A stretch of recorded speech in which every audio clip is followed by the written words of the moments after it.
យ៉ាងណាមិនដែលជ្រៀតជ្រែកអូនឡើយប្រត្រឹមការភ្នែកបង្ហាញចម្លើយថាបងចង់បានអូននឹងមានអារម្មណ៍ទេពេលដែលមកតែងលួចបាំងអារម្មណ៍នោះមកព្រៀបអ្នកខ្លាំងអាចឲ្យអូនខ្លាំងបដូរចិនបានទេ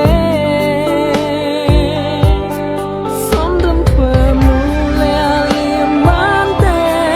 កំសគួរមានមេពេលអូនបាយគ្នាកុំអារម្មណ៍អ្នកពងងារតែต้องគេទៅទៀតចុងសំធ្វើជា